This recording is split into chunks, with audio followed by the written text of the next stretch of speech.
guaranteed. So again, consistency, consistency, consistency. But we're going to be moving on to our next match as our graphics are moving on swiftly here. Hunter is Bunny Hopper versus Swids is coming right up for you guys, and that is the lineup from Bunny Hopper: Highlander Mage, Galakrond, Secret Rogue, and Tempo Demon Hunter. So almost more of what we've just seen, Sottle.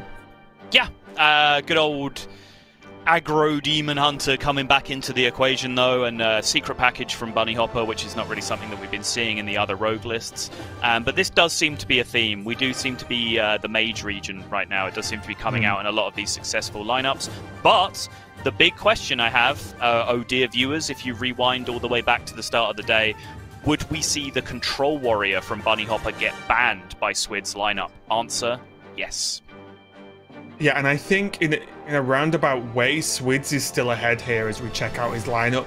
Yes, Bunny Hopper brought the Control Warrior to sweep up some aggro decks, but that's only for me the only deck that consistently does that in Bunny Hopper's lineup, which means, well, you can ban it, right? So now it's gone. So for me, Swids looks like, because there's only that one hurdle yet to get over, which was the ban, with his Zoo Warlock we get to see again, which will be exciting. Yeah, his Galakrond Stealth Rogue and the Warrior.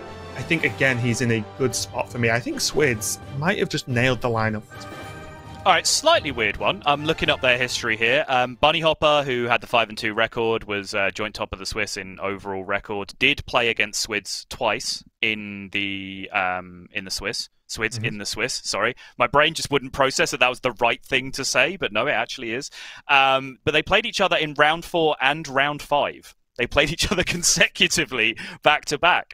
And that was a 3-1 win for Bunny Hopper and a 3-2 win for Bunny Hopper. So Bunny Hopper, okay. Yeah, actually looking like he's kind of chilling in this matchup based on that tiny little sample.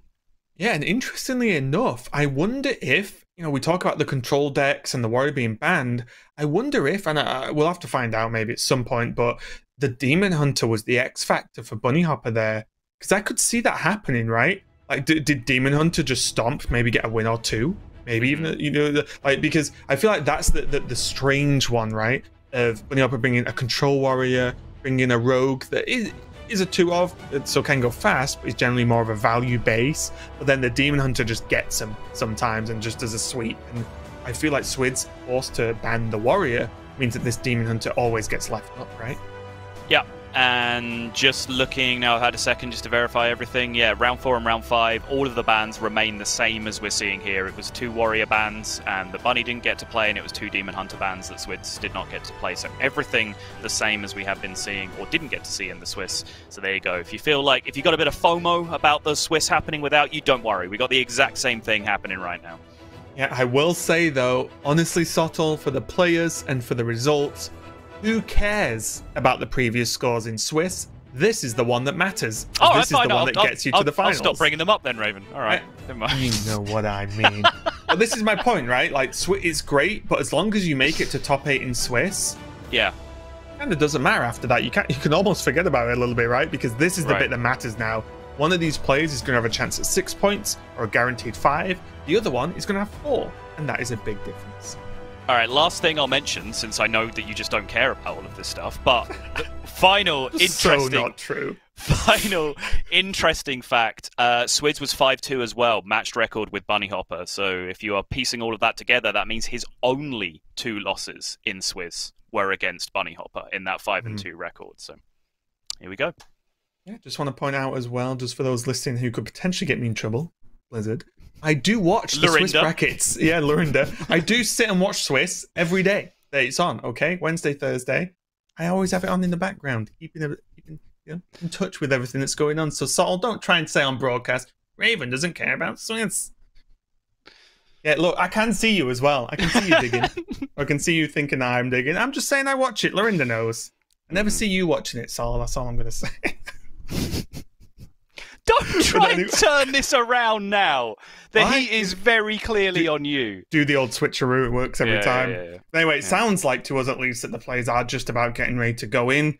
But again, I do think I favour Swids' lineup and approach here. You got to get rid of the Control Warrior. We've seen what this Zoo list can do, Sottle, which impressed us a lot yesterday. Is it going to be good enough versus Bunny Hopper? Or is this Demon Hunter going to swoop in? I mean, the history says no, and I think the Demon Hunter being left up is actually a big deal, as you were alluding to.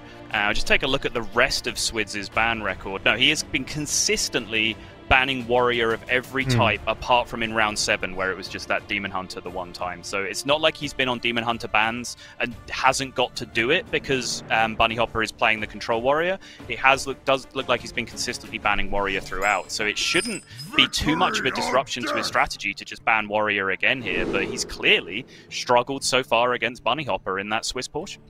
Yeah, well, here we go. It's semi-final number 2 today in the European region of Hearthstone Grandmasters. Bunny Hopper on the top, going to be on his Rogue, and Swids on the bottom on this Warrior, which is of the Bomb variety.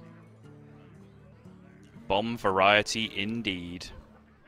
Not quite as slow as the version we see from Yala, I would say. Yala, for example, has some extra late game in there with like the 8-mana Deathwing Mad Aspect. Swids has none of that. He's more of a, Terran Warmaul challenger deck that also plays bombs. Yes. There's as we said, there's a maybe even 50% or a third of the deck is set because it's the Risky Skipper package. It's some of the pirates to help with that. The Ankar then makes sense. And then some certain cards along with Armorsmith, Bloodbow Brutes then makes sense. All of that equates to like 30 to 50% of the deck. And then people are kind of doing what they want with the rest of it, right? Whether that's extreme tempo, extreme value, extreme removal. So we're just seeing a mix. I feel like it's still going to be a while, and maybe never, until the deck actually settles as this is the Warrior deck with Risky Skipper in it. For sure, yep. We did see Swids get punished a little bit for the Wrench Caliber inclusion yesterday, where, when you play Corsair Cash, you don't then get the guaranteed curve you get when your natural weapon package is the Livewire Lance alongside the Ankar. You always draw a 3-mana weapon then, so you always have the play for next turn. We saw a situation where Swids, playing Wrench Caliber, played Corsair Cash, got Wrench Caliber, and then just didn't really have a play on turn 3 and ended up just getting beaten up really, really quickly because of it. Yes, the easiest way to explain or show you the difference is just play the deck with double Corsair Cash and Livewires, and then don't. and then you will quickly realize how... And no, because I've tried the Wrench Caliber list, right? Yeah. And continue. It's going off the back of what you're saying, but even your opponent knowing that you either have a 3-mana 3/3 weapon or not is massive, because your opponent plays differently as well as you. Yeah, no, that's very true. Yeah, particularly in the Warrior back, Sol, because I feel like all you're doing is making me dig a big hole today. I know. Yeah, sorry. I'm in a very trolly mood today. I apologize. It's a shorter day today on paper, so I don't have to put up with you, which is not normal. That's fair. But you definitely feel it in like the Warrior Mirror, right? When someone plays Corsair Cash on 2, and then you're just like, oh, all of my minions suck. Like, I just can't play anything here. So many options. Point Evil Miscreant just looks like the play here from Bunny Hopper, mainly because anything else seems a little bit slow. He doesn't have anything great to coin out in the near future, at least. So why not just get the Miscreant down, get some more options going into turns 3 and 4? Challenger. That's the one. Although Miscreant quite well equipped to at least deal it with some damage, considering it's only a 1-attack minion. I mean, come on, this is a massive mismatch. Look at the state of that. It's still a 1/6. Nowhere close. Best card in the game. Big difference, though, between Bunny Hopper's list and a lot of the other rogues is Bunny Hopper is a gentleman and a scholar. Quite literally, to a certain extent.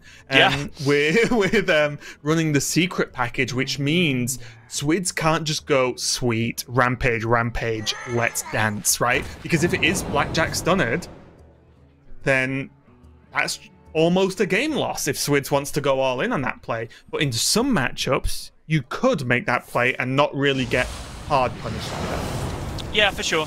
And I think you can play around Blackjack Stunner less than you play around Sap, because they need to have 2-card combos to activate it, right? Like, until you actually see the secret in play, and then you can just be terrified of Blackjack Stunner, because it's a nightmare at that point. Or even play into the secret, right? To proc it, because you can normally do that with Rogue. You can normally force the issue, right? Yeah. So yeah, sometimes they don't have a minion, sometimes you can't play a spell, but yeah, generally you can activate a secret when you want to. And he could actually get this Blood Boil Brute out this turn, right? He could bump one of the cats and then Inner Rage the egg. Yep. And I don't know about you, Sol, but I like a turn 4 Blood Boil Brute on a very limited board as well. And Yeah, I kind of like that as well. Yeah, it's not even overly committing, is it? And what does Bunny Hopper do? It's just, what, a 6/7 on the board? Like... It's like having your own Van Cleef. Not gonna go for it though. Interesting.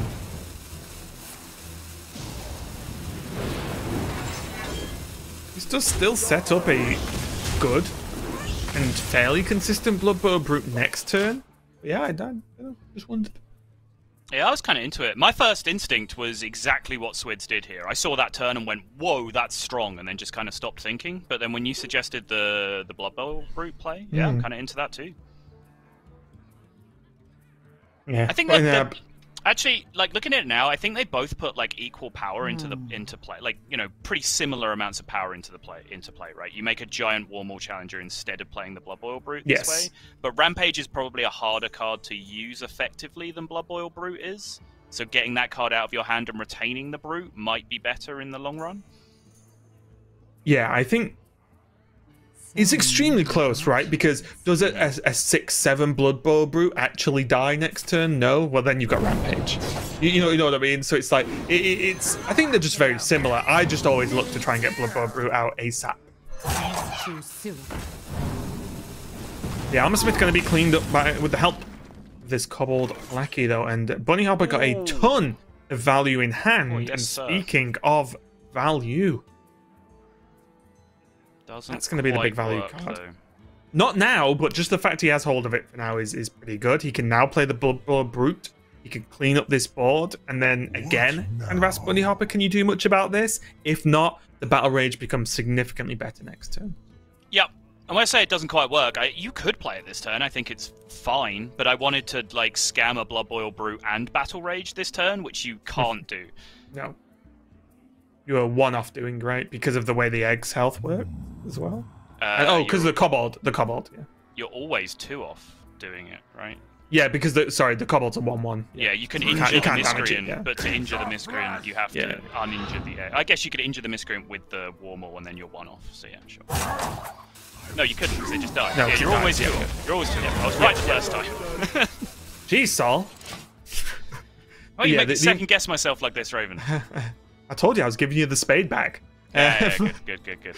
But the key thing is, I think although the Battle Rage could have been played and it wouldn't have been the worst thing I've ever seen, a 2 Battle Rage is I feel a forced Battle Rage, right?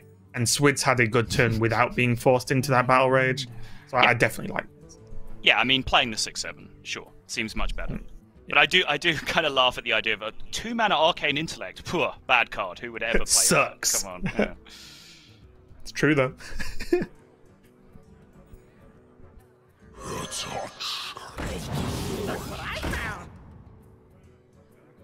Bunny Hopper, although has access to a ton of value, as is often the case, unfortunately for him, got Generous Mummy in his hand, which was unfortunate, but he needs to deal with this board. The value is great, not if you're dead.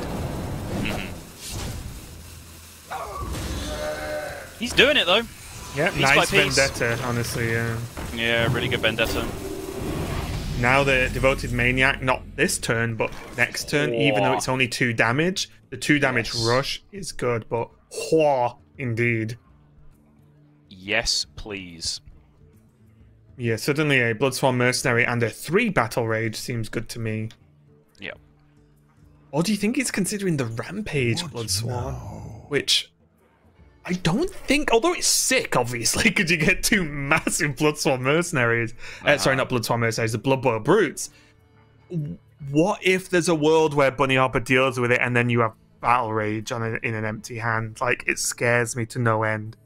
Agreed. I think you're okay with 3 at this point and a very strong board. Agreed on all counts, Raven. I think Swids don't mind him for considering it, because like I said, I like making 2 gigantic Blood Boil Brutes as much as the next person. But yeah, went with the right call this time.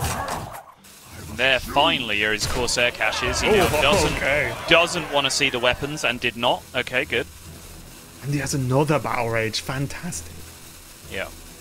Probably is going to lose a chunk of this board next turn against an average rogue hand, but it's fine. Doesn't necessarily have to Battle Rage next turn now. He has strong turns without it, thanks to the Corsair cache.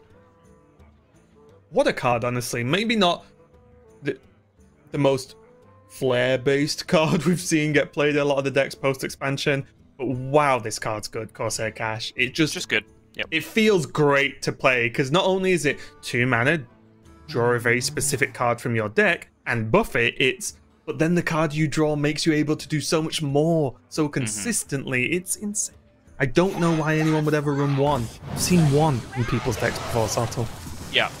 It's just because the warrior weapons are like so unique. Like if warrior just had a bunch of weapons like Arcanite Reaper and maybe a freaking Warglaives of Azzinoth or whatever else, like would Corsair? Well, actually, Warglaives is insane. What am I talking about? But if they just had Fiery War Axe, if they just had vanilla weapons, then it wouldn't necessarily be so good. But it's the fact that the weapons are Ankar and Livewire Lance and Wrench Caliber that all do specific things based on you swinging them. That card, like the 1 extra charge you get off that card, is like just as important as the extra damage. So now, as I mentioned a little bit earlier, the Devoted Maniac coming down. The rush damage is always nice, with the help of the wolf actually just getting that extra bit. But Sol, can I interest you in a Rampage, all of it, Blood Swan, play all of it, a Battle Rage? Play all of it immediately. And honestly, you forgo the issue of the Corsair cache this turn, right? I wonder. Yes. The turn's too good to go, draw a weapon, it's not got +1/+1. Who cares? You have 3 Blood Boil Brutes on the board. Yeah. And you like this all to face, apart from the summoned one to kill the little doggo? Summoned one to kill the little doggo, yeah. Because it has rush, right? And then chuck 15 to that face. Agreed. Oh, it's so sick. And the Battle Rage. Oh. Even a bit of an eyebrow shrug. I don't know if that's what it's called, but that's what I'm calling it from Bunny Hopper. He's like, oh, well, okay. Yep, that's a good turn he just did. Yeah, it's about as big a reaction as you get out of Bunny Hopper. I think you'll find most of the time he is very much the anti-Hunter Ace in that regard. Yeah. Rages a lackey instead of pushing extra damage with it. Interesting. I don't mind. I think the extra damage matters not very often, basically, at that point. Whereas having the lackey, maybe there's a Shadow Step, maybe there's a Togwaggle. Like there's just things, right, that could cause a few issues. Togwaggle was definitely not a card there. I guess he was on 6. Yeah, he was on 7, sure. Yeah.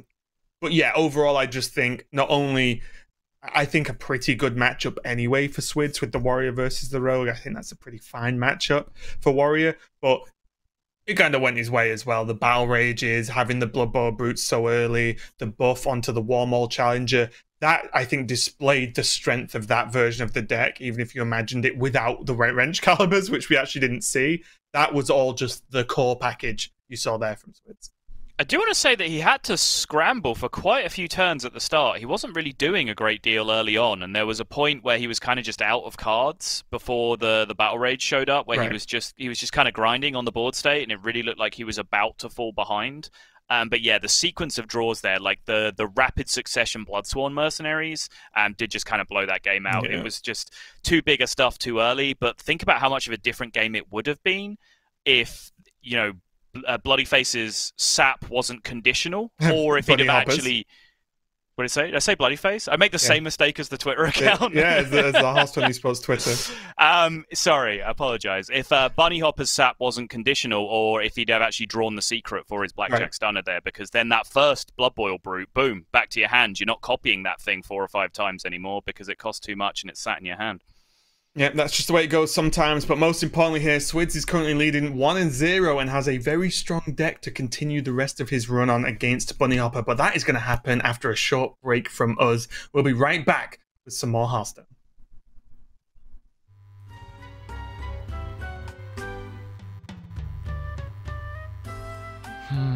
If I could take one physical item with me to a desert island.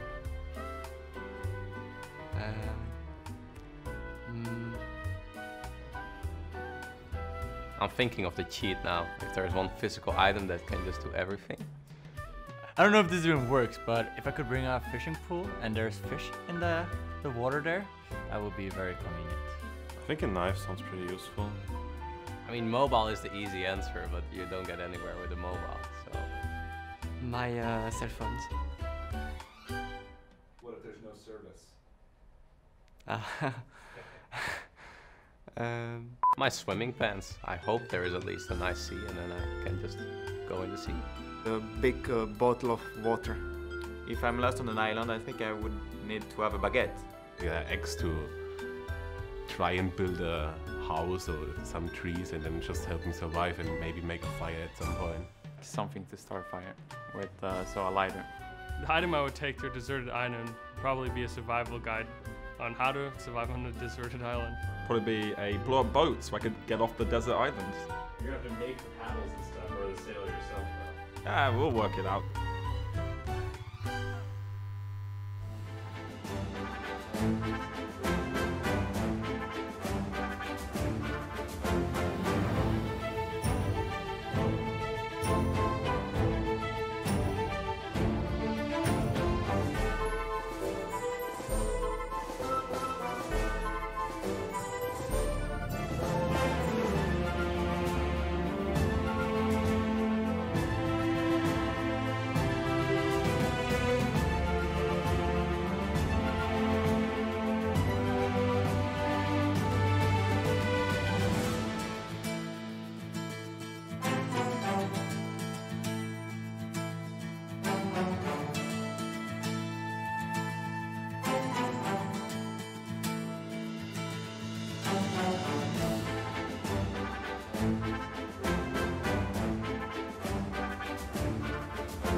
We are back to continue the series between Bunny Hopper and Swids. Swids currently leading the way with a 1-0 win off the back of that warrior and off the back of an extremely almost brute force push there in the mid game against Bunny Hopper's rogue. Bunny Hopper now has his mage and demon hunter to try and push back and get the win in this series and move on to the finals today, which will be the next series. So if you're maybe used to Friday and Saturday's days of quite a long one, across 5 matches, we do only have 3 per region on a Sunday. So if you think, oh, I'm a bit short for time today, you've got time for 1 match. It'll be fine just to check out what's going on in the finals. But it looks like Bunny Hopper, no true surprise here, going for the Tempo Demon Hunter instead of the Mage. I think I expected this. Yeah, it makes sense to me. Just quickly want to point out that your wordplay is actually better when you're not noticing you're doing it. What did I say? Brute forcing his way to wins. Oh, I didn't know I was doing it. I didn't. No, you didn't. Be quiet. Oh, come on. Some credit, Sottle. Never. I knew I was doing it, but if every time I make a joke and say, oh, it's funny, isn't it? You go, you can't laugh at your own jokes or your own cool sayings. So I don't do it, and you're like, you didn't even realize you were being cool. I'm like, cannot win. Cannot win, as is ever the case. Oh, that is actually also true. Yeah, but here we are, Demon Hunter now going up against Warrior. And though if I don't give Raven any respect, I do certainly still give Demon Hunter a ton of respect. I think this is still a massive force in the metagame. I think it's no surprise that we're still seeing it pick up a bunch of bans, and I still think that personally, from my perspective, I still think it's favored in some matchups that a lot of other people are now saying are like counter matchups to Demon Hunter. So I'm very interested to see how it does here, because I do think, one of the big reasons this Risky Skipper package came along, the No Hands Warrior was born, is because of what it can do against various Demon Hunter style decks. So. Yeah, I think it's definitely the reason Armor Smith's in the list as well, because you could build an aggro warrior that still looks like this without Armor Smiths, but you definitely did not want that, especially when Demon Hunter was running even more rampant than it is now. I will say as well, in terms of the Demon Hunter nerfs, it has not been nerfed to a heavy extent, so now it's gone from insane to top deck, right? Like it's not like been brought down, so it's still right up there. So I'm excited to see what this does, but I would still feel comfortable sat in Swizzy's shoes right now. Actually, a weirdly awkward opening hand. This is an iteration of the deck that I always kind of struggle with. Not necessarily in the sense that like I lose a lot when I have this kind of hand, but just like struggle in how to play it correctly, because you have the business, right? Like you just have all the things you want in your hand, but that means you don't have anything else to do until the point where your business becomes active. So how do you find your way through these early game turns when your hand is like this? Yeah, it really is just a Corsair cash away from a nice game, isn't it, for Swids?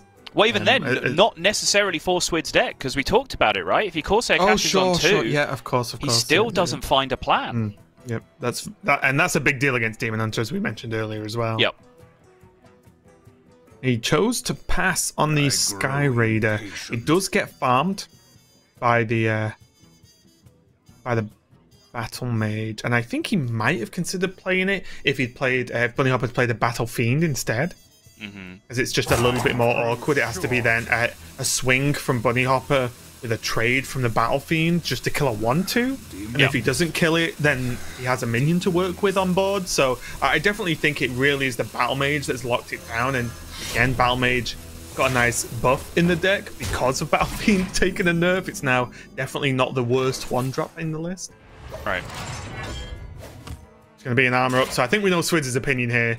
He can have his early game, he says to Bunny Hopper, but when we hit that mid game, I'm going to clear the whole board, and he is never getting it back, I think is the plan. Yep. Just hit the reset switch, right? You just turn it off and on again, and then you've gained all the life back that you lost from the Armor Smith. You clear the board, you gain a little bit of tempo, and you just start the game again at like turn 5 or turn 6 or whatever. It seems like a solid plan. And now Bunny Hopper does have to, not have to, but I imagine he has some level of read that if Swids is just passing, then, well, one, there's no Corsair cache, because he probably would have just played it on 2, in terms of just mana efficiency, but also he has to start piecing together, okay, what's in the hand that he just wouldn't play? So, looking at Swids' deck, then Swids runs eggs, he probably would have played an egg. He runs Bomb Wranglers, probably would have honestly coined out a Bomb Wrangler if he had nothing else to do, but because of the sheer size of his hand now, Bunny Hopper's got to be expecting some shenanigans that are going to be available very soon.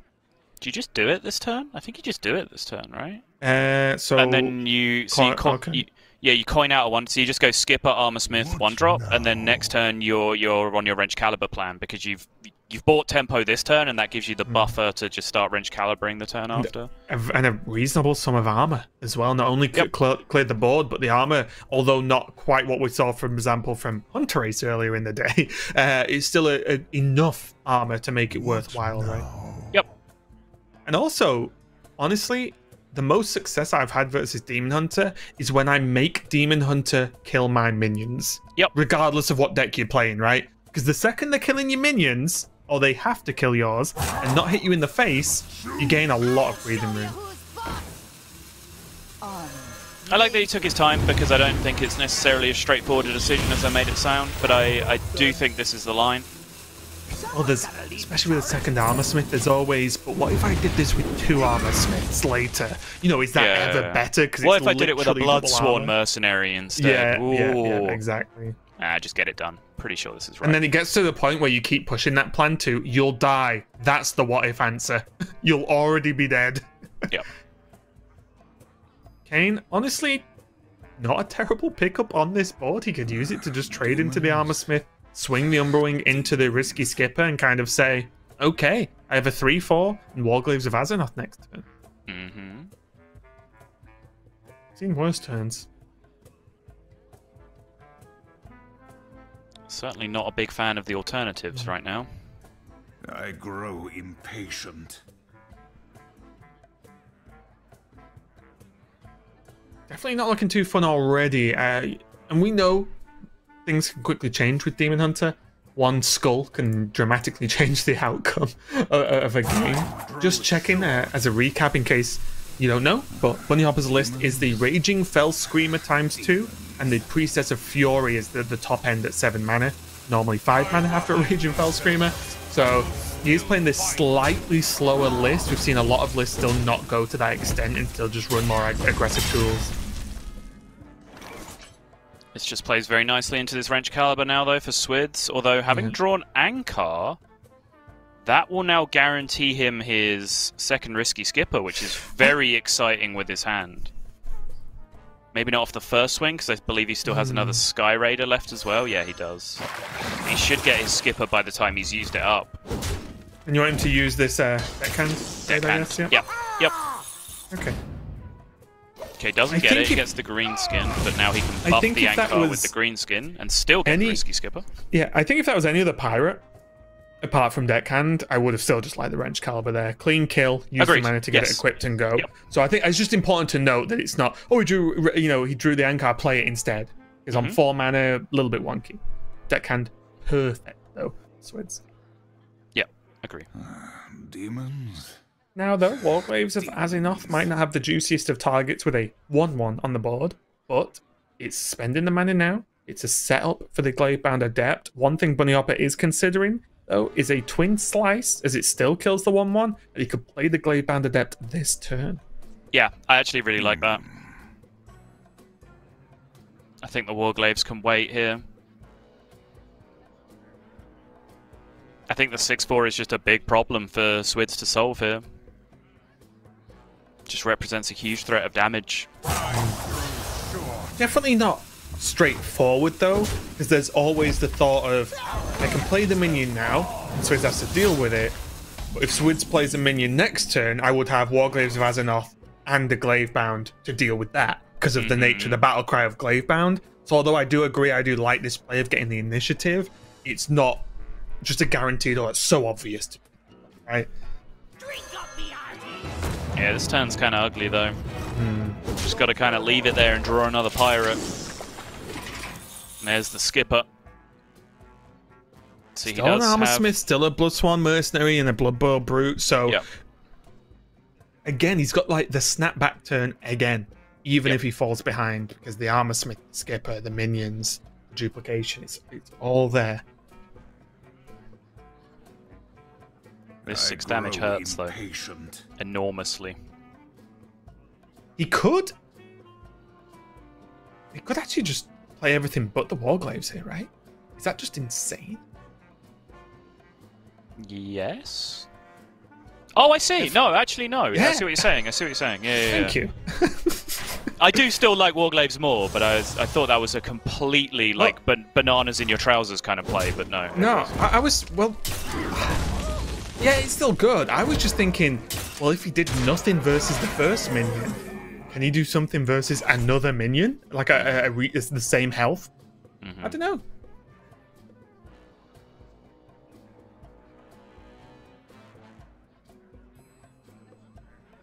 Only because you've got to imagine that the board's only going to get bigger now for Swids, and this is the turn where he has the mana to make some plays.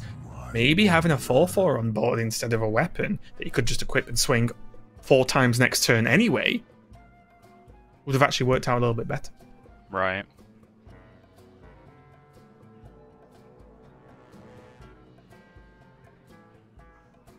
I think Swids just has to take the Skipper turn again. No. Armor Smith Bloodsworn does mean he's face tanking this though. I'll show you who's boss. Is it always the Bloodsworn here, you think? I think you're too dead not to. Okay.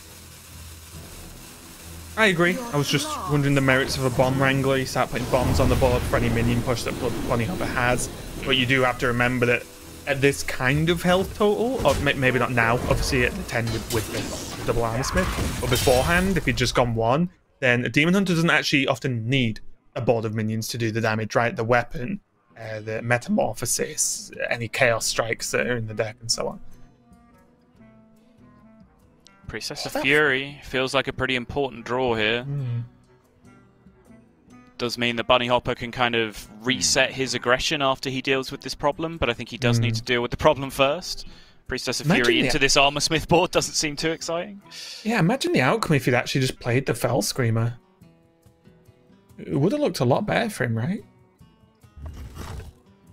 Would it? Well, it would still be alive. It would, yeah. And he would still get to just equip the weapon and swing. I guess this is still good. Although would it, down now. There would have been an extra minion getting damaged on board the whole time. Does that not activate Bloodsail Brute? Ooh, I honestly don't know. I'm sorry. I can't remember. If it did, then obviously that wouldn't have turned out better, right? If there's a Blood Boil Brute on the board, of course. But I actually cannot remember if it would have activated it. No, or I actually not, so still fair think he enough. would have been off. I'm not sure. But yeah, I think he's off. Anyway, we're living in the present now, so the Priestess of Fury is down, undamaged, so pretty threatening. Not only a 6/7 to deal 6, but it effectively can deal 12 every turn, which is an insane minion. Yes. And there is currently no answer for this whatsoever. He does have a mitigation play with a card such as the... not bad. As the Serpent Egg, as that can soak damage from the Priestess of Fury, and that is a benefit to you as well. Whether it procs a Serpent or not, you either have a damaged minion or you have a minion that can attack. So there's some mitigation along with a similar story for the Bomb Wrangler. So if you ever can't kill it and you have to play minions into this Priestess of Fury, they're probably the 2 minions you want to play, right? It's very close though, but again, I just want to draw your attention. Saw the Wrench Caliber is just still in hand. Yep. It's just there. Yep. And has been all game. Obviously, this is not the matchup that bombs are going to do the best in, but you still have to accept that you're going to play these matchups sometimes. Yeah, and it was Demon Hunter last time, I believe, where the big punish came because he didn't have the 3-mana weapon off the draw. So, like, clearly this matchup is just not a fun time for having Wrench Caliber instead of the 3-mana weapon. This I-Beam gonna make Bunny Hopper extremely happy, or else that was a bit of a problem with the Priestess of Fury Bomb Wrangler interaction. But now with the extra minions in play as well, this solitary bomb that came off the Bomb Wrangler looking unlikely to do enough work here. Nope. Oh. Ugh. Not looking good, is it? Nope.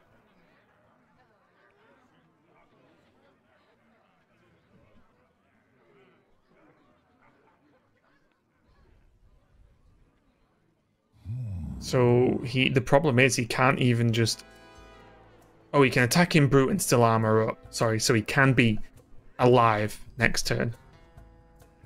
Because the attack brings the Brute down to 6, so he can press the armor. If he could not press the armor button, he would be in...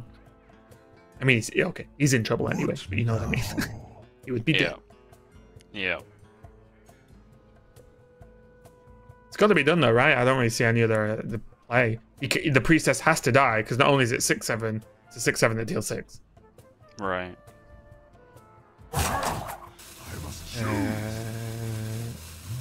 Leave the Priestess up? Was that the other plan?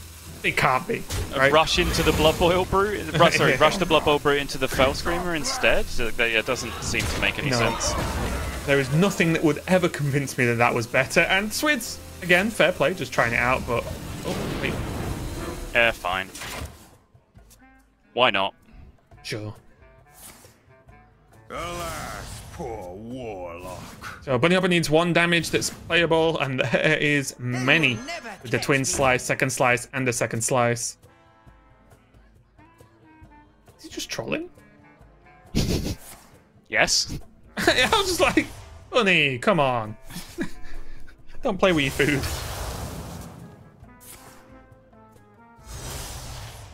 No, I did not just call Swids a carrot.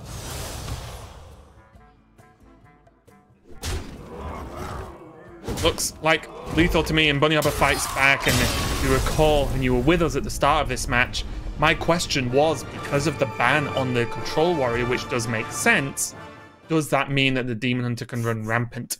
And it's one game, but the Demon Hunter won it. So we'll see now. This might have been a turning point, not only in this match, but in the previous clashes that these two players have had throughout the Swiss. Yeah, and certainly the Zoo matchup against Demon Hunter, of course, before the most recent wave of nerfs came in, Zoo was playing Sacrificial Pact a lot of the time to be able to really tempo swing super hard against Demon Hunter. That's not an option anymore. I think that's a big part of where the influence of Shield Bearer being in some people's lists comes from, is that Demon Hunter matchup, which is not what Swids is running instead. Right. So be interested to see how that Demon Hunter matchup plays out against exactly Swids' list. Yep, I've played it a few times because I was practicing a lot of Zoo list this morning. I played 30-ish, 20-ish, 30-ish games. Not tons, but still. And I ran into Demon Hunter a few times. The only time I ever felt horrible about Demon Hunter was when they altruist me, because that's the card, right? It feels like it almost doesn't matter what your health is sometimes when or your minions are when altruist is on board. But in general, I felt like there was enough to push Demon Hunter off.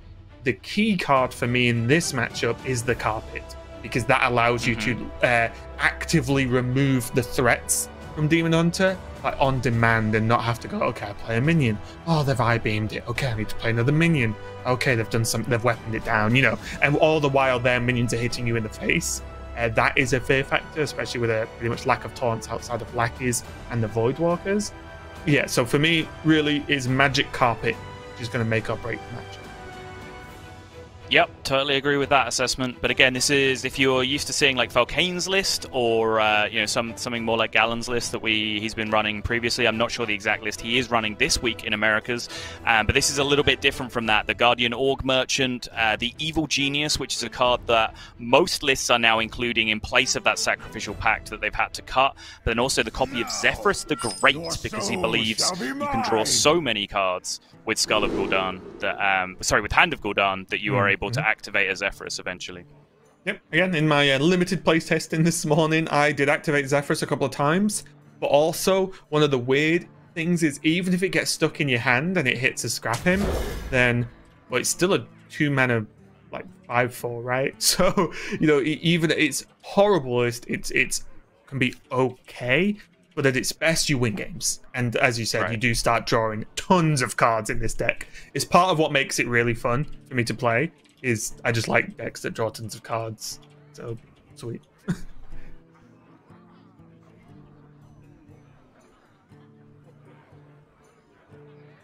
If Bunny Hopper does win this matchup, though, I do feel like he is not only the favorite down to pure score, but just down to lineup to actually just take the whole series, as Swids will just have his Rogue left, I believe.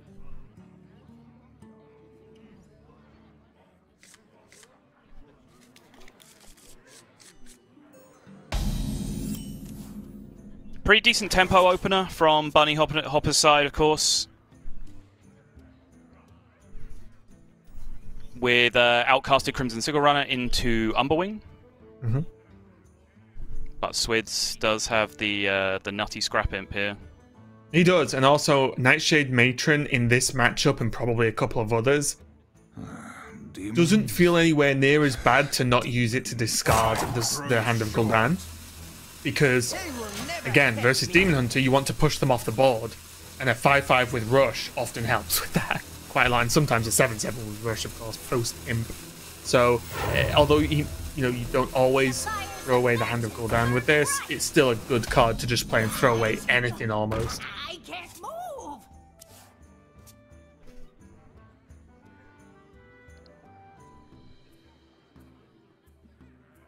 Bunny Hopper entering the Hearthstone zone. The official Hearthstone player power stance. Blocking out all external distractions, tunneling on what's in front of you. I think that was initially brought to us by Life Coach. It was, yeah. If you remember that was like just the post. I'm sure there were one or two players that were doing it beforehand, but yeah, Life Coach was certainly just every turn. That was the iconic Life Coach stance. You know what I watched today? If we're talking about slight throwbacks to get in the zone today, the 2013 Hearthstone. I'm doing air quotes. Worlds between Artosis and Crypt Final. I watched that today. That was fun. Nice. Yeah, it was just I wanted some. The decks were bad. Yeah. But yeah, it's just fun sometimes to remember what everything was like at the beginning, right? You know, like that far back. It's just kind of cool to watch. I mean, presumably that was, you know, the birth of those 9 classes into the game. So it was, you know, them just basically having their basic set available. So they should have been at about the same level as Demon Hunter, right? Pretty equivalent power level of the decks. Yeah, it's not like they both just played like a knife juggler and a couple of cards in Paladin and ran out of cards by turn 5. That definitely wasn't happening in every game. Yeah. I will say, going back to the present, that the Umberwing really clinched it for me because of the Satyr Overseer in hand. You really just want tons of minions against Zoo so they can't effectively trade away the board. And that obviously locks in the weapon for a free swing to activate Satyr Overseer on the turn it's played without needing a Twin Slice. The fires of vengeance burn bright. Spied Merchant has a very funny relationship with the Nightshade Matron, as initially you might think, oh, well, if it discards the 4 mana 5/5 rush, that's pretty good, because then I get 2. Right. But then when you play the one you get back, it throws away the other one a lot of the time. Right. So really, it doesn't actually achieve anything other than letting you play it. Yes. Which I discovered very quickly through some play earlier on. As well as the... it hit me hard, Sol. You can't just take value dragons as easily in this deck off lackeys sometimes. No, you cannot. It hit me hard. Ooh. I threw away an Alex Strauss. I was like, oh, wait, it doesn't just automatically discard Hand of Gul'dan? Why am I even playing this deck? Based on our conversations yesterday, or your suggestions yesterday, when you did get around to like playing some on ladder, how often did you just eat a Soulfire on like turn 2 to try and discard a Hand of Gul'dan? A couple of times, I'm not gonna lie. Look, if you don't believe Sol, they were against like reasonable minions, though. I wasn't Soulfire in the 2/2. You know what I mean? Like when I was doing it a bit dicey, it was against relevant minions. Sure. I think he might have to just go with this Matron. It feels bad. It's so ugly if he loses the 5th. I mean, either discard is actually pretty bad for him, but. Or he could trade an Evil Genius, the 1/4, which I wouldn't hate either. Kill the 2/1 with it, and then Evil Genius, and then you have 2 lackeys to play. Maybe hopefully get Kobold. Right. You'll hopefully just get Kobold, snipe the Satyr, and that's how you win the game. Yeah, Cobalt or Rush Lackey, right? Yep. And he's even Taunt would be something, you know? Yeah. Maybe that is the play. You guarantee 1 minion off the board. It's reasonably likely to get 2. Also, the Evil Genius. Oh no, the Evil Genius. Okay, this is what makes it a lot worse, right? The Evil Genius is 2/2, not 4/4. Yeah. So sorry, yeah. Oof, tough turn, honestly. Yeah. I think the problem is that like Nightshade and Merchant problem wasn't going away unless he drew exactly Skull of Gul'dan, Hand of Gul'dan. I'm going to do that every time. Unless he drew it exactly next turn, like he's still going to have the exact same problem next turn where they are each other's most expensive card. So maybe it's best to just bite the bullet and deal with it.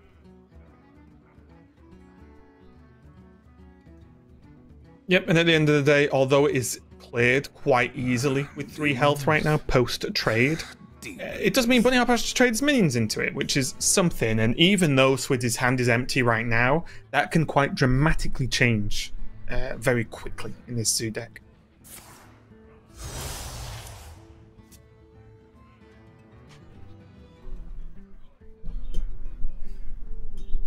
Those without eyes truly see.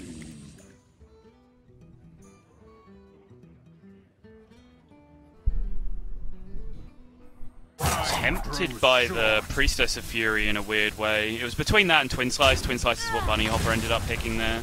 But I guess Gladebound Adept is good enough. But I'm just worried, like, you have plenty of tempo plays in hand. I was just concerned of, like, not having any big bombs in hand right now to really close out the game. But I guess Gladebound Adept does that job just fine. Yeah, it's pretty hard. Outside of, you know, the Soulfire, it's pretty hard to be dealt with, but this is a tough one for Swids, mainly just because this, as I said, that the carpet is so valuable. in terms of just clearing off the board. Imagine, I know it's easy to say now, but imagine if he had a carpet. The board would be clear and he could pile on the pressure. I'm a little bit surprised that the matron, you know, like we mentioned, wasn't cleared up. Which means pushing 7 is a big deal. Like we said, Zephyrus is in this deck. Nowhere near active yet. But still. Yeah. That can change so fast, though. Some way off the dream of Zephyrus, yeah. Yeah. But that is a big swing turn, honestly. 3-4 in play, 2 lackeys, got the perfect lackey to snipe the 3-2. Big swing turn for Zoo. Yeah, and also, I said about carpet, well, what's kind of like a carpet is a goblin lackey. Yeah. Even if it's only for 1 minion, right? So even his next turn is looking a little bit better because of these lackeys that he got. So Swids might be doing enough. He still needs heat. He still needs heat off the top. Like, this next draw has to be good, and then probably his next draw after that has to be good as well. You know, it's like... Without going crazy, maybe he needs actually Hand of Gul'dan next turn, just to play it. Just to rip it. Yeah. Actually a castable card, believe it or not. One thing that really sticks out in this game is, yes, there's been no Hand of Gul'dan discard. Also, Swids hasn't had the time to live tap, which you normally do a lot with this deck. So you normally make up for the lack of Hand of Gul'dan sometimes by just the amount of times you actually press the tap button, like it's going to now. Oof. I mean, is that just horrible in every single way? Yes. Boy, oh boy, does this turn Is that just the worst combination of 3 cards there? Scrap Imp and hold, I guess. Draw a magic carpet. I honestly wouldn't mind him passing this turn. It sounds hard. Or, well, playing the Scrap Imp. But yeah. I do agree with you. I think that anything else is so bad. And you can come back on the board with the help of a carpet, with the help of a Hand of Gul'dan. So it is possible. It's not like he's dead, because he does have 22 health at the moment. It's not like he's on 10. He's got to hope that Bunny Hopper doesn't have like 4 damage. Like, he can take a turn.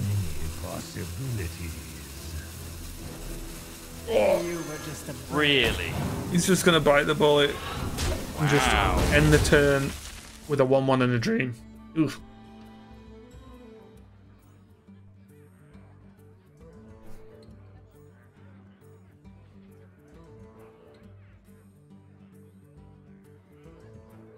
What is the dream here, though? I thought the dream was holding there, playing the Scrap Imp and then getting the Hand of Gul'dan active. Or exactly a Magic Carpet. But now, if he gets Magic Carpet, he will have to tap and still get something decent, I guess. Tough. But the real issue he's got, with both Scrap Imps gone, he's playing a much more honest game of Hearthstone right now. And Demon Hunter doesn't play on his games of Hearthstone most of the time, so... Maybe another uphill climb. I think I like Priestess of Fury here as the option from Bunny Hopper. Mainly because after seeing the 2 matrons, how does Swids kill it? And if he doesn't kill it, you're doing 6 damage at the end of every turn. Insane. That is all very true. Yeah, it's just not happening, is it? No, not with those taps. It's going to be tough. And again, is it so crazy that he has to pass again and hope for exactly carpet? Useful things, eager to share. Because I guess, okay, this is a good point because he gets the kill on the Satyr, which makes sense, actually. Yeah, it was going to be my counterpoint is I don't think he can leave that thing up because it'll just create too much stuff, right? Magic Carpet won't be able to clear anyway if there's that many 2/2s hanging around. Yeah. My main point being is Swids is on going to this turn expecting your board is just going to be swept to the side almost effortlessly from Bunny Hopper. As there are just not that many cards in the deck that don't deal with this board, along with the Hero Power, for example. Yep. In the trade, going to maximum protect and maximum chance to kill the 4/1 there. Simultaneously maximum protect and maximum attack. Yeah. Bunny Hopper knows where it's at. Job's done. And the Gul'dan Hardcast. You win. And that is going to be the concede as Bunny Hopper takes his 2nd win with the Demon Hunter now. And again, we called it a little bit earlier where Bunny Hopper's lineup looked rough if the Demon Hunter was taken out of the equation. But so far, Illidan doesn't look like he's going anywhere right now. And he's got Rogue to go against, which I would feel quite comfortable with if I was on the Demon Hunter side. Yeah, they're taking a look at Swids' rogue list just to see what he is packing in totality. He is playing the Stealth Rogue, and he is playing double Frozen Shadow Weaver. So I'm actually okay with his rogue list against Demon Hunter. This is the list that I do kind of like in the matchup. I think Frozen Shadow Weaver is just potentially so much of a beating that generally Rogue can go 1-for-1 in tempo in the early game with Backstab, Seal of Fate, and the stealth minions just being delayed removal if necessary. The problem that they run into is that then when the board state kind of simplifies down in the mid game and they're winning, Demon Hunter just plays a Metamorphosis and equips a Warglaive and starts going face. So Frozen Shadow Weaver is a huge card to be able to lock out those Warglaive turns, and could be a very, very big deal. The one problem you might have now is fast Priestess of Fury curve, because there's no sap in this deck, and with it not being a secret package, there's no Blackjack Stunner in this deck either. So that's a really difficult card for you to deal with as Rogue now. It really is. And also, I just want to point out that although Swids' deck is pretty well equipped for Demon Hunter, it doesn't mean that Demon Hunter's going to have a mega hard time, right? It just means it's harder than some other decks, because I still think Demon Hunter definitely has the capability to just hard pressure a Rogue. And also in terms of the Shadow Weavers, well, they are high impact, but he has to draw them in time as well. And guess what? Sometimes you don't draw it, and then you're just like every other Rogue on the street. You're dead. So I think it's going to be still a tough one. The only benefit I would say here for Swids is if he can take down this Demon Hunter, he has Rogue versus Mage, which I think is a much more comfortable matchup for him. So really, I feel like the series is going to come down to this game, no matter who wins, right? If Bunny Hopper wins, obviously he wins the Series 3 with 3 wins across the board, so that's fine. But if Swids wins, I think it's very likely he takes off the next game.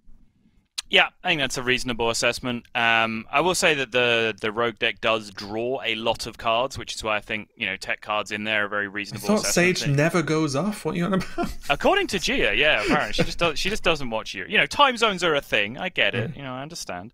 But yeah, you do draw a ton of cards, and I think when you play 2 of them as well as this list is, right? The chances of hitting 1 are pretty high. And even it's not like it's just purely tunneled into dealing with, big Warglaives turns or anything like that. Like sometimes it's just Gladebound Adept. Like just, sit there for a second. I'll deal with you next turn. It's an incredibly powerful card in the matchup. So can have a big impact. Was it yesterday or Friday where we saw the early Shadowcaster, Shadow Weaver, sorry, and then the Shadow Step on it, right? Like didn't you see it get Shadow Step? And it was very good. It was very powerful. Yeah. It just landed it on Umberwing, I think, and then did that for a couple of turns, and it was huge. Yeah. Well, let's get into it. A very important game of this series. If Bunny Hopper wins, he obviously goes 3-1, moves on to the finals. If Swids wins, he's put himself in as good a position as possible to actually take the final game over Bunny Hopper. Demon Hunter on the top, Swids on the bottom with his Rogue. Let's see who is going to take it there. Mulligans are very interesting here for me, Sottle. The backstab looks great, but what are you making of the rest of Swids' hand? Yeah, the praises are always sketchy keeps when you don't have the minions to go with them. Greyheart Sage, absolutely do not think is a keep in this matchup. Wow, that's surprising. Okay, I have not been doing this. I have not been doing that against Demon Hunter at all. I didn't even well, I mean, obviously I considered it, but I decided against it. Wow. That's You're telling me you've not been keeping a Sage and then ripping a Skyvateer as your mulligan? I haven't. What a noob. Yeah. This is going to line up... Ooh. Alright, Swids, calm down. Yeah. This is lining up very nicely. Wow. And also, on the mirrored side of this, Bunny Hopper's hand is not lining up that nicely, right? Now, 2 4-drops that don't, really work together a lot of the time. The Umberwing's okay, but not mind-blowing. And the Metamorphosis, great, but mainly has its impact in the mid to late games when you can really use it to either utilize a board or just push lethal. He is just 1 card away from that Turbo Priestess of Fury curve that I was talking about, though. And unfortunately, if you freeze a Priestess, it still annoys you. Yeah. So things could swing in Bunny Hopper's favour very quickly here if he can find that card in the next coming turns. Obviously the deck does play a ton of card draw and ways to stack your deck in order to find that priestess as efficiently as possible. Who in their right mind hides flute? Yep, don't think right now it is worth going for the coin on the Shadow Weaver. Purely just because how nicely this Skyvateer works out for him. Yep. Oof. There's my analysis for this turn for Bunny Hopper. I think as long as Swids doesn't see Satyr Overseer this turn, he's fairly happy. Because he doesn't want to have to deal with a minion next turn, right? He wants to just play Greyheart Sage. Yeah. And the Overseer is the only thing that Bunny Hopper could do. Yeah, you see exactly there, as soon as he saw the hero power, the huge sigh of relief coming out from Swids. Yep, he's like game on right now. Ooh. Oh. Play the one off the top. Fate awaits you in the ashes. So interested in this. Just has not been a card I've been keeping in the matchup, but it's clearly worked super well for Swids here. What do you think of coin Spy Mistress here as well? Allows you to attack with the 1/3 and then still curve out into Greyheart Sage number 2 next turn. And worst, even if you don't have that, you can Shadow Weaver Pharaoh Cat if you need to as well. It's like you still have a good turn no matter which way you slice it, right? It's not bad. I think it's as good a use for a coin as he's going to get at this point against Demon Hunter.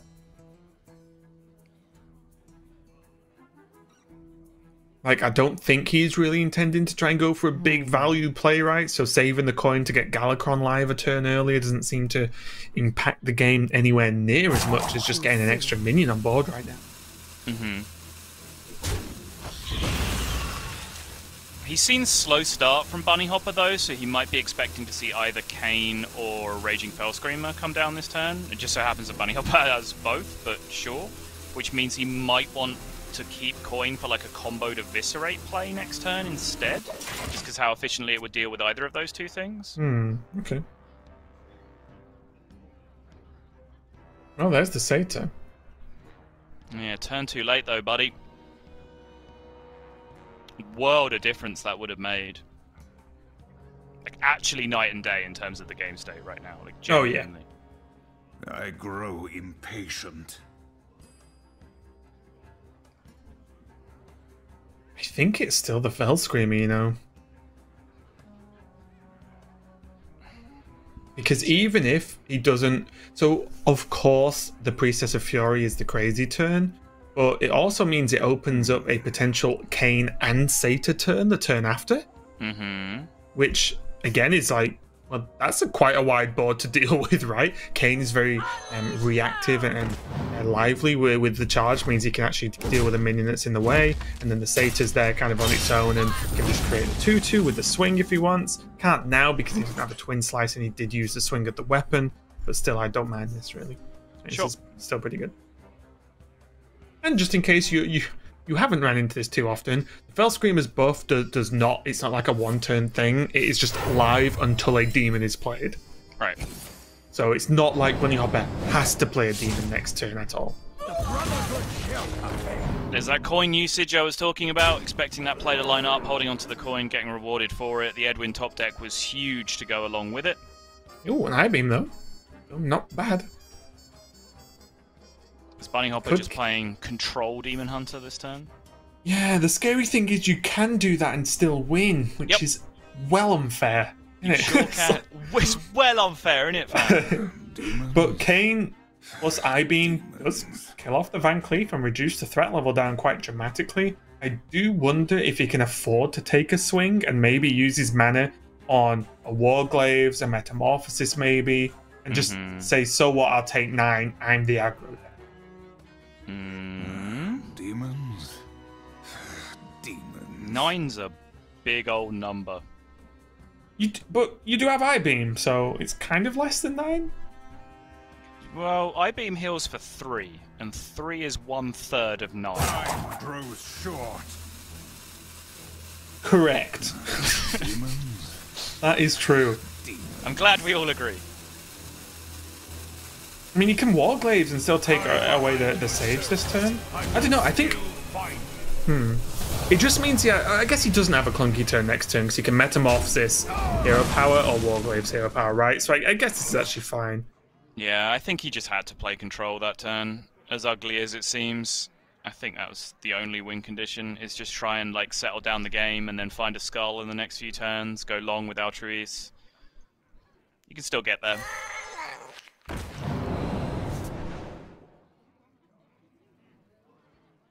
Definitely tough if you're the aggro deck and you want to play the slower game against a rogue, though, isn't it? It's nothing you ever really feel good about running into. But you're Demon Hunter, Raven. You can do anything. Is it cold in the shadows? Based on what I've seen this weekend, rogue can also do anything, so given enough time. This class is good. I'm telling you. Yep.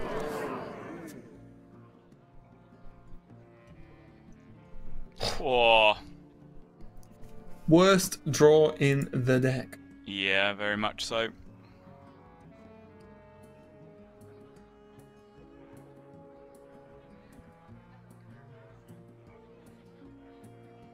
I grow impatient. Now I am. And the freeze on face actually just completely locked out the Warglaves turn, which Swids won't know this, of course, but having double Warglaves and not really being able to use one of them, it's got to be a little bit frustrating for Bunny Hopper.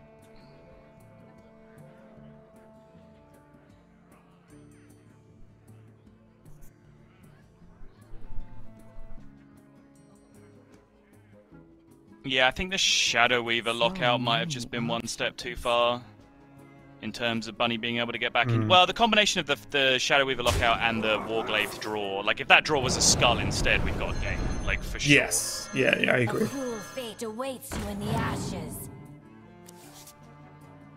It's just going to draw a ton more cards and can continue to do so. What? I'm not sure what his Galakrond design is. It's on 0? Let me just check for you real quick. It is, yeah. Wow. So even just the Seal Fate, your Pharaoh Cat, isn't really going to achieve much. Although he could Seal Fate and Praise Galakrond, maybe? Maybe that was worth.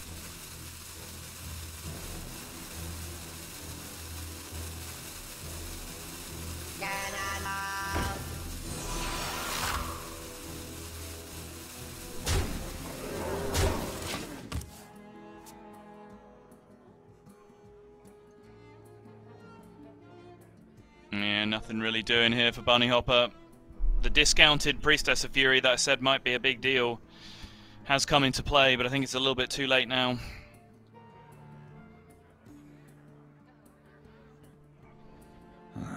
He doesn't really have any other option though, right? Demons. I think this is as good a board you're ever going to get with the Priestess. I don't mean it's a good board, but it's only going to get worse. These are still relatively small minions, so maybe he just goes Hero Power, Priestess, Hero Power, and then next turn he tries to get there with Warglaves. I don't know. It's really tough, of course. I think that is the play, yeah. Just got away, but I think you just have to utilize this Priestess. Although it looks like Bunny Hopper might take the Oh, he's going to just swing a million glaives, right, to make a board? Okay. This makes sense. She's going to make the swing turn?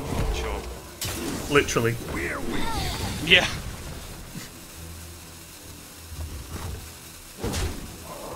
Fortunately, for fans of Bunny Hopper, Flick Skyshiv is a pretty good card.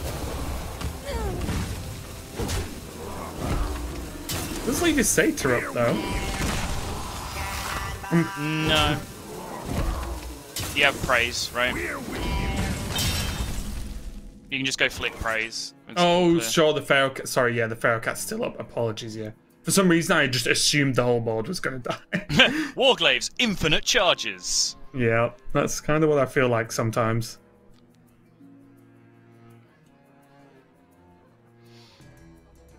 Imagine the Waste Warden here. Nutty. I play Waste Warden in my Highlander Rogue, man, so yeah, I don't have to imagine too much. It's very good. That and the Druid board is just mwah.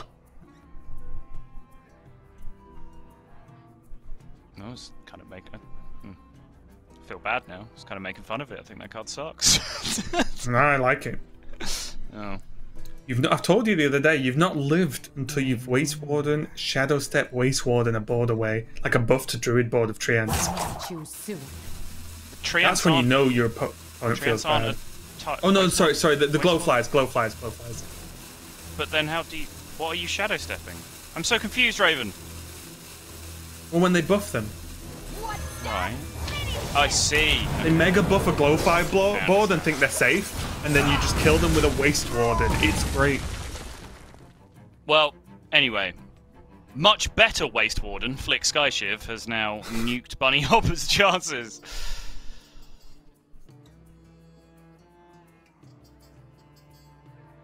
I like the line, though. Honestly, I don't know why I was so blind to that. Like, it was clearly the best chance of Bunny Hopper swinging the board that turn. Like, it was for sure the line, but yeah, Flick shut it down completely. But yeah, props to Bunny Hopper for seeing it while we were too busy being dumb to figure it out. Story of my life. My blades will Too busy being dumb to figure things out. Yeah. Still, though, Bunny Hopper going to do his best attempt forming some kind of plan, but we can see Galakrond, we can see whatever removal Swids wants to deal with this priestess, especially because the Flick did live, which was reasonably likely. Yep. Looks pretty clean to me. And Swids looks like he's done the tough part of his job in this match, which is take down the Demon Hunter.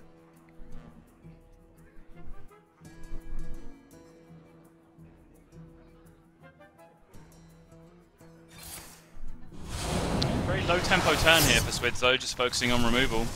Maybe there is still a window for Bunny Hopper if there's exactly a skull this turn. Seems extremely unlikely, but I've already learned never to count this class out, Raven. Oh, well, there's another Armor Smith. Apparently Faceless Lackeys just summon Armor Smiths about 50% of the time today. Yes, we are turning Hearthstone into a game of Armor Smiths, which is what it felt like back in the original Control Warrior days. But Swids is going to take the win there, and even this series up, and even, could argue, say, a little bit more than that, because I feel like now with this Rogue versus Mage, he's looking quite comfortable. Mage can also get the job done because Mage can do many things you don't plan for.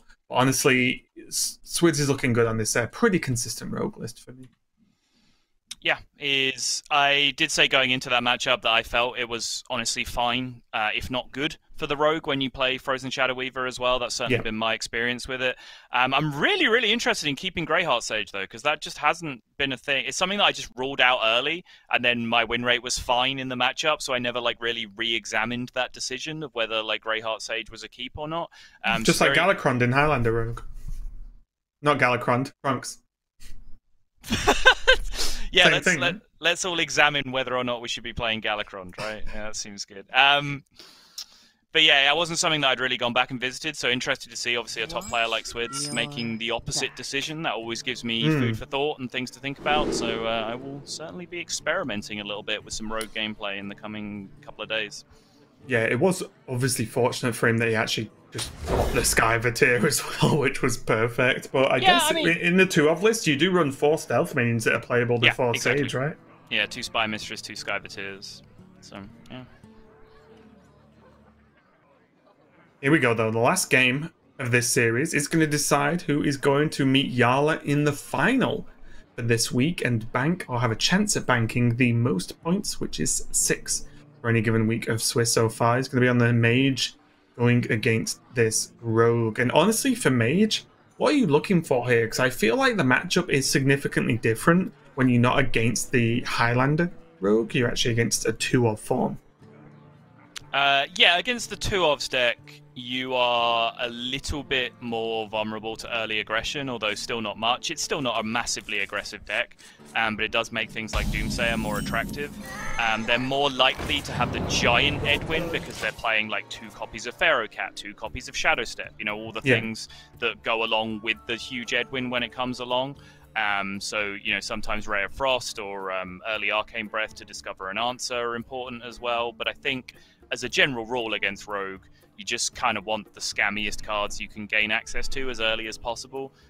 So Malygos, Dragoncaster, all that kind of stuff that can, you know, just do broken things as early as possible. Time runs out on me. Yeah, I mean, even the pickup from the Pharaoh Cat, which is the Candle Taker, not that bad as a standalone minion versus mage, purely because it's just sticky, right? And it's awkward to deal with. So, again, you can get a lot worse cards in this specific matchup from that Pharaoh Cat. Curious whether without this Candle Taker, Swids might have skipped the attack there with the Pharaoh Cat so that he had a positive Seal of Fate target on the following turn. Obviously not a concern here because he does just have 3 drop on 3. But we've even seen nonsense to the levels of mages pinging their own face to deny Seal of Fate, which I think is patently ridiculous. Time runs out on me. Like the Doomsayer this turn, I think, actually, because although it's a very low impact scary board, it's also going into a Grey Sage turn, right? Like Swids would want to Sage this turn if he had it, obviously, because the Skyvateer is down. If he does, then you say, okay, you draw cards, but I get to just clear your board out. And that includes a 3/3, which is pretty good. And also, in case there's not one there, there's just a lot of other 3-drops that could be played this turn anyway, so I like this overall. Pretty solid Doomsayer. Agreed. Does Swids Seal of Fate his own minion here? Yeah, I love this. I think this is a great catch and extremely smart, because now he has activated Lackey, activated Miscreant next turn, guaranteed, by getting the 1 mana card in his hand. Oh, I was really confused for a second then. Because you say, oh, your Seal of Fate, his own minion is genius. But I was like, well, you could just Seal of Fate the Doomsayer or something, right? But I was just Sure. Yeah, it was purely just like, I thought there was something special about doing it to the Skyvateer, and I was like, why, what does it actually do? No, it's just But yes, cool. I understand your overall point. Utilizing the mana, right?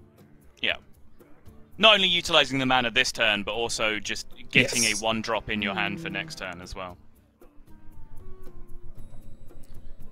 That is interesting, actually. Why would both Swids and I choose, like, just decide that your own minion is the thing to Seal of Fate? Because it would definitely make sense if he had more mana, right? Because then you get the cards now and not later. But you can get, like, Shadow Step, I guess? But are you ever going to Shadow Step there? I don't... Like, there's something in my head that told me your own minion was the right thing to Seal of Fate. And I'm trying to work out what it was, because Swids just did the same thing, and it didn't matter. Like, it didn't matter what you Seal of Fated, right? Like, it's just kind of weird. Yep, the good one. Not a Highlander deck, but that is still the good one, because if you don't pay off the initial aggression in this matchup, it is going to go long, and you are probably going to get to activate Highlander cards as your deck gets more empty. Yep, and we do quite easily see here the difference in Mage between drawing Mana Saber on curve and not. Not that you could still do it, of course, but look at the hand that looks fairly average of an outcome for Mage right now, and then look at then imagine a Mana Saber being played, right? It's such a big deal, and I think actually now one of the cards that actually makes Mage tick.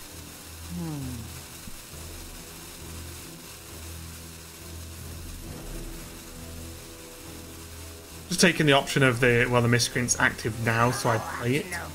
Outcome here for Swids by the looks of things, instead of going for the Candle Taker.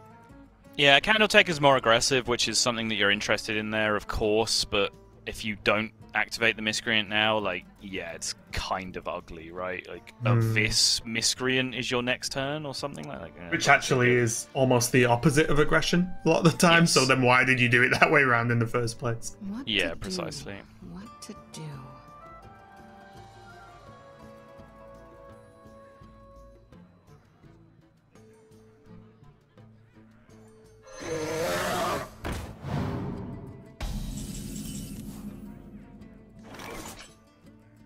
Ooh, mama.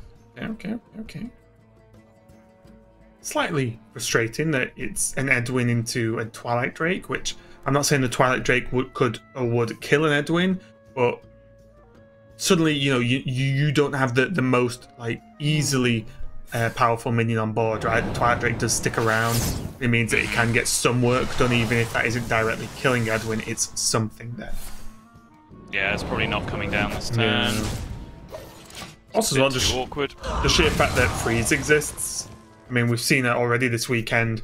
Yeah, some players just repeatedly freezing key minions and basically locking them out of the game. Something that can happen quite often in the Rogue versus Mage matchup with a Big Edwin early on. Yeah, for sure. Just like Rare Frost you one turn, Rare Frost you again the next turn, drop the Frost Nova. Oh, hey, guess what? Now I'm on Amazing Reno mana and I'm just going to blow the whole thing up anyway. Ooh. Interesting choices. I always struggle to veer away from a 1-mana Frost Nova. So I think the card is just universally the most flexible and the most guaranteed to get a good use out of. Looks like Bunny Hopper does agree, but if someone told me to pick Fireball, I'm never upset about having a Fireball in hand. So you can make 8/8 Edwin this turn, which is a much more appealing shape in relation to the board state than the last one was. So many options. Key for me is if he doesn't, then is whatever else he does that much better? Why, hello there, Evasive give it some Chimera. health. He buffs it, lives through Blizzard. Yeah. Dude, what a minion to generate in the mage matchup. Jeez, that's insane. Point that one downtown, drop the Edwin. Too soon. The Brotherhood shall prevail. Job done. So Swids has kind of stalled out in the early game. He hasn't had the most aggressive opener. He hasn't had the most Galakrond heavy opener either. He's only on 2, although he does have the 3rd one in hand. But this is his first big push, and now Bunny Hopper needs answers. But, oh, answers does he have, Raven? Yeah. Yes. Yes. I was just looking at how he's going to dish out these cards actually in a reasonably effective manner. I didn't know if he could, for example, just go for a Nova and start using that Conjurer's Calling. Maybe.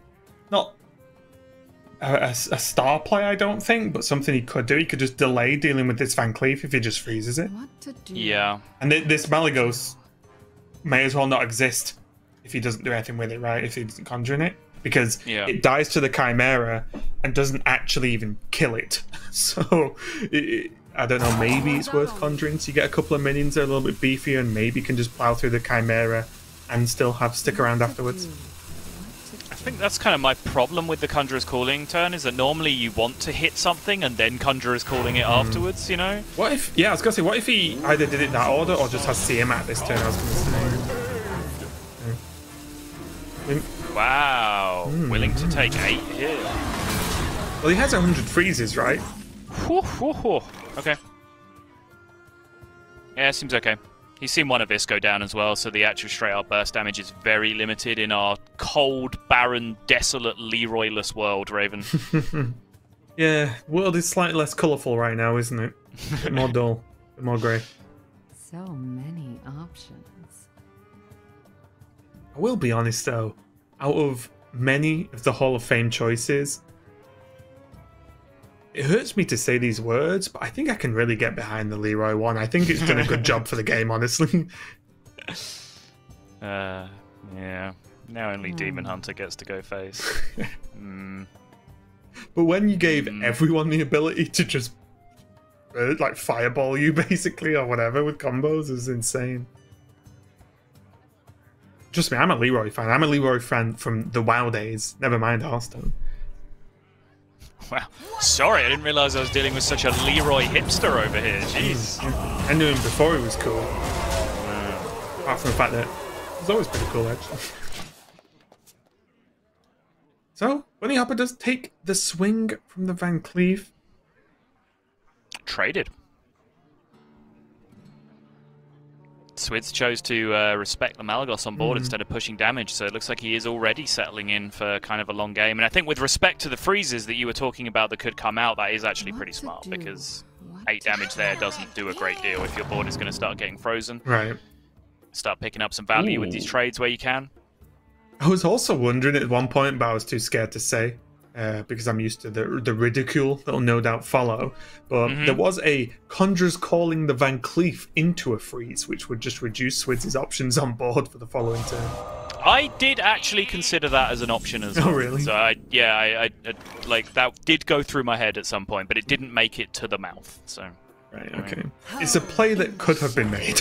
It is a legal Hearthstone play that has some amount of merit to it, yeah. But what has a good amount of merit too is drawing a ton of cards with double Greyheart Sage. And if Swids is in for the long haul, it might sound weird to draw a lot of cards. But I think he wants to, if he's playing the value game, he wants to get to Galakrond. Yeah. And it very rarely actually goes to fatigue. Like, it's a late gamey matchup, but not a, you know, everyone kills everyone else's cards, because you all generate so much high value stuff that eventually someone just whiffs one turn and then explodes. Yeah. Basically, throwing dragons at each other most of the time, in which someone's going to die. And just throw dragons at each other and not expect anyone to get hurt. Right. Too soon. I wonder if is Aerocat worth it that much over Appraised Galakrond? Although I will confess I'm not 100% sure what he was on there. Is he on 2? He is on 2 out of 4, yes. Oh, so it wouldn't have got him to 4? Nope. He needs one whole turn to finish invoking Galakrond here, regardless of what he did there, so seems fine. Bunny Hopper very consistently been on the back foot here, and I feel it's what to do. Not common to see Rogue put forward this wide and a reasonably aggressive board this consistently in the matchup. Yeah, I think Swids has hedged really well, or like portioned out his resources very, very well, and just having a good enough board every turn. Bunny, in kind, has responded by just never using any of his removal and still just kind of chilling, you know. But I think it's been a pretty high-level matchup between the two decks so far. Really has, yeah. And I'm just going to give a quick check. I'm pretty confident, yes, just the Ice Barrier is going to be the draw here. There's nothing else. I think the Flame Wards were taken out last week of Mage, as we're pretty much, at least in Europe, seeing Ice Barrier only lists from most of the Highlanders. Whoa. There is not a great deal happening on Bunny Hopper's side right now. This is kind of very similar to that like little debate we got into in the Yarla game, right? Where Bunny Hopper is forced to make this kind of play that you were talking about Yarla maybe making, where like this Kartuk Defender just doesn't really do anything, you know? Right. Like it doesn't address the problem. Just gets killed, sure it's a bit of healing, but the board is still there. The board is still hitting you really, really hard.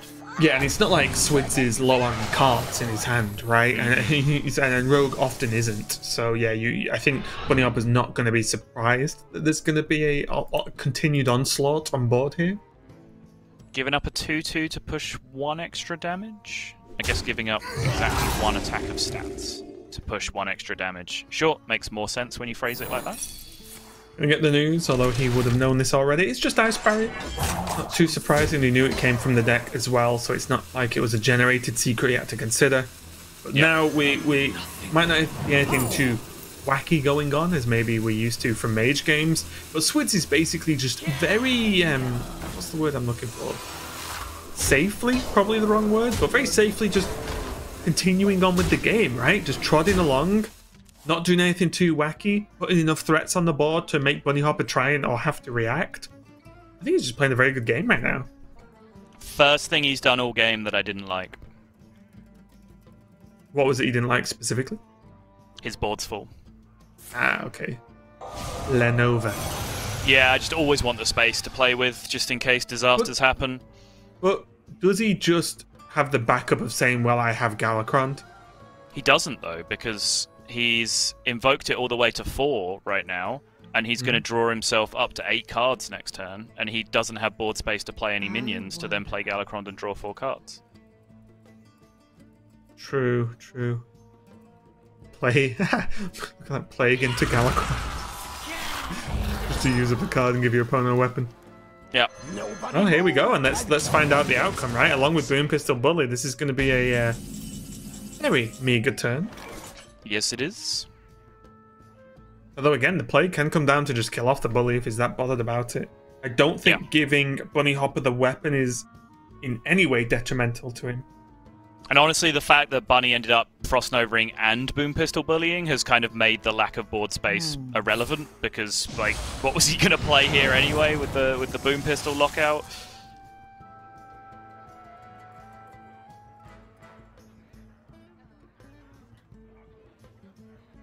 Is it too wacky to go face with this dagger Saul? It's pretty wacky. Have you got some kind of immediate lethal plan cooking that It's not even that. It's like, with that many minions on board, does Swids care about a Boom Pistol? It's not like it's against Rogue where it can get Shadow Step. Life and hope. Look at his board, right? The Boom Pistol almost always trades, I guess. I guess this means it can't trade, so he still has a lot of damage on board. Maybe it's fine. I always just want to push damage Soul, to be honest. This board being full, I'm so upset. This could actually just be such a disaster for Swids here. Just that lack of a board space is so punishing.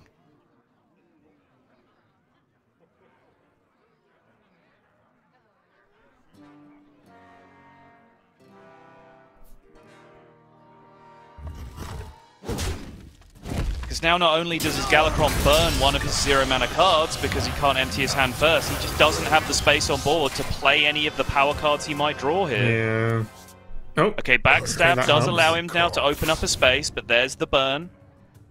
He was playing it so well, but I genuinely think that was such a big mistake for him to fill the board on the previous turns. It's just made his life so much more difficult. It could have been avoided, couldn't it? Yeah. Yeah.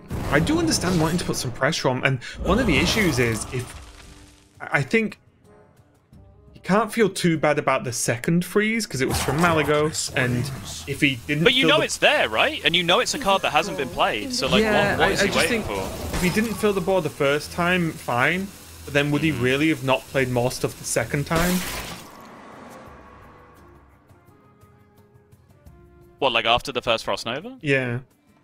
Well, you could have used that first turn to like get a minion out of your hand, play the Plague, and then play Galakron to draw all 4 cards. At which point, like, the mitigation of, you know, the problem with having no board space is lessened because you've already done the Galakron thing.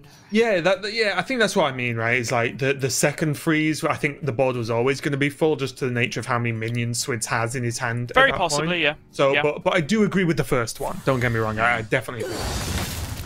Because he wasn't he was playing like lackeys, right? Whoa. I mean, make hay while the sun shines, right? This Frostbolt's not going to do 8 forever. That's 18 damage, and Swids is only on 20. And Kalecgos... Problem is there's no answer to the board.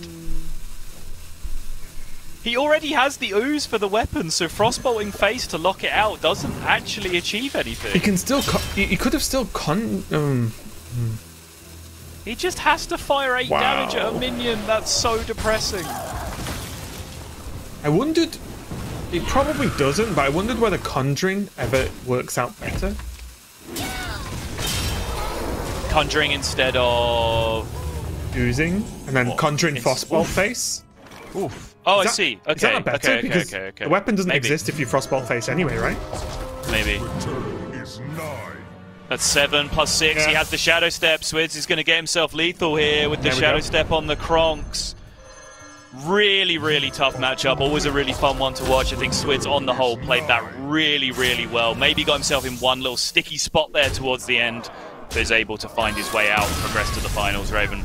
Yep, really close series there overall, and it did look like it could have gone either way. As we said, Bunnyhoppor lost game 1, but did start getting the wins with the Demon Hunter. But Swids fought back and managed to take down the Demon Hunter, which we suspected was the linchpin to Bunnyhoppor's strategy to win this specific match of Hearthstone.